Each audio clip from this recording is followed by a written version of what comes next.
Welcome back. Corvette news with VetOnVettes. A lot of stuff going on. Let's get into it.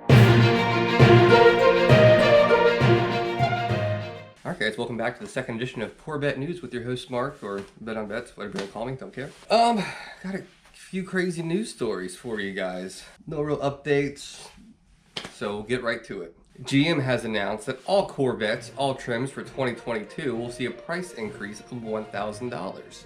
Before you had the base model 1LT starting at $59, it'll now start at $60, and every trim level, respectively, they're up, will start $1,000 more, no matter what the trim is. So $1,000 across the board you're gonna pay, but you know what, it doesn't matter, because they're all selling for like $100,000, so is what it is.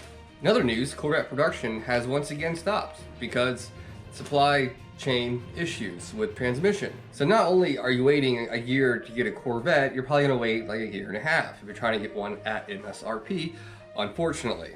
Now, GM didn't say specifically what component with the transmission is missing or if it's the entire thing altogether, not clear, but you can't drive a Corvette without a transmission, and given there's only one option, which is the DCT, and not a manual, you can't get one.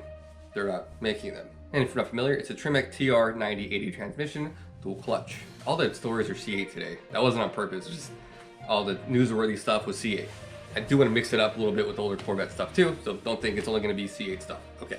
GM is toying with the idea for the mid-cycle refresh of the C8 Corvette, doing away with the center console climate control wall deal. I mean, the Corvette C8 sound amazing. I don't know why you'd want to mess with, I wouldn't say perfection, but with something doing so damn well. I don't know. There are pictures floating around of what it looks like without it. I'm not sure if they're authentic. Nonetheless, the story is from a trusted GM source. I have no issues with it. I actually kind of like it, you know? It's like, hey, you stay over there. I'm gonna drive. Stay to yourself, you know what I mean? So, I don't know. Are they gonna do it? Who knows? Will it raise the price? Yeah, probably. Furthermore, the C8 Corvette is selling. Selling very fast. In fact, in January, it was the hottest selling car in America, beating all other cars, such as Camry, Corolla, Ford Edge, Hyundai, whatever they make. It's beating them all. That's pretty crazy for a $60,000 car. The demand is crazy, and that just means that you're gonna wait even longer to get one. Price gouging is gonna continue. It might be 2024 before you can get one of these damn things at MSRP, even used. It's getting out of hand, you know what I mean? I wish there was some sort of legislation in place for price gouging. Puts a really bad taste in my mouth. And if you can find a trusted dealer and you don't mind waiting 2 years, you can still get one at MSRP. So, is what it is.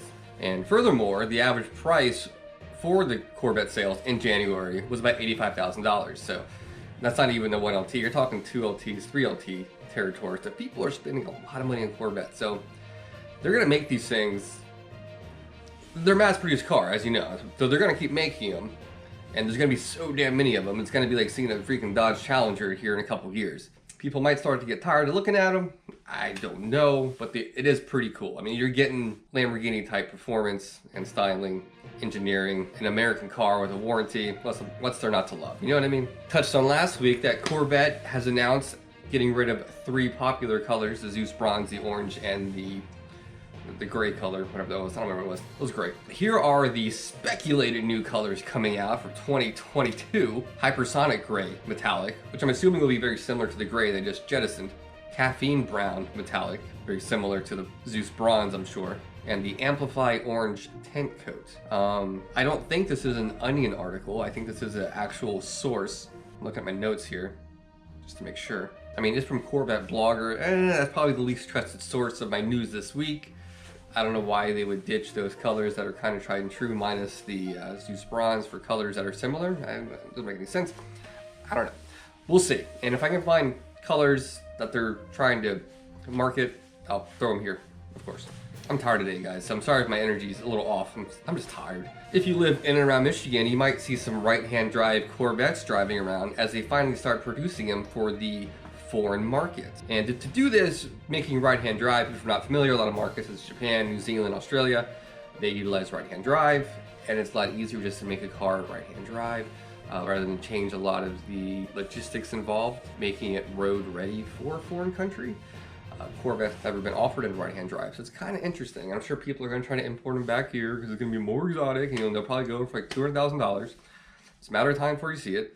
And furthermore, the first units will be shipped to Japan, where there is a huge demand for right-hand drive Corvettes. Side note, one of the reasons why Buick is still a thing, because in China, a Buick there is a status symbol, if you will. It's similar to driving like what a Maserati is here.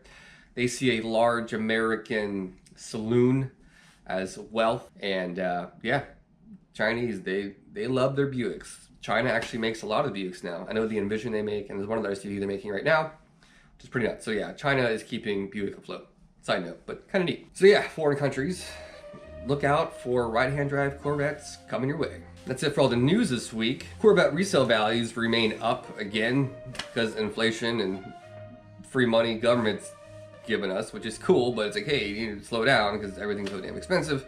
It's nuts. So yeah, Corvette market, C1 through C8 is crazy. It's good if you own a Corvette already, which is kind of nice.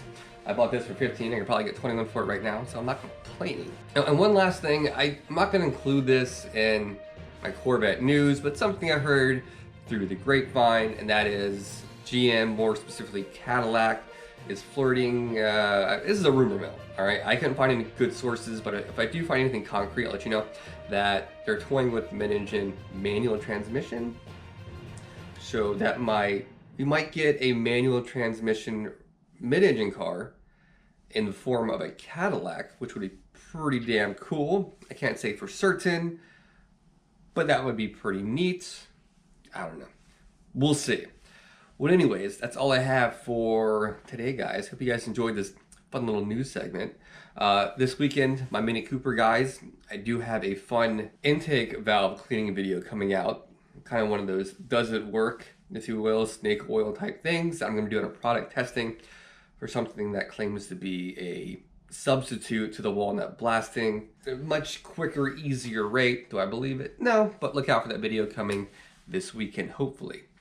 And I'm still waiting on resistors to finish the stupid push button start for the VAT system. That's all I'm waiting for, to finish the push button. So that'll be out to you guys when that's done, of course. So, all right, guys, I'm gonna go edit this so I can get out to you guys tonight. You guys take care, and I'll catch you guys next time.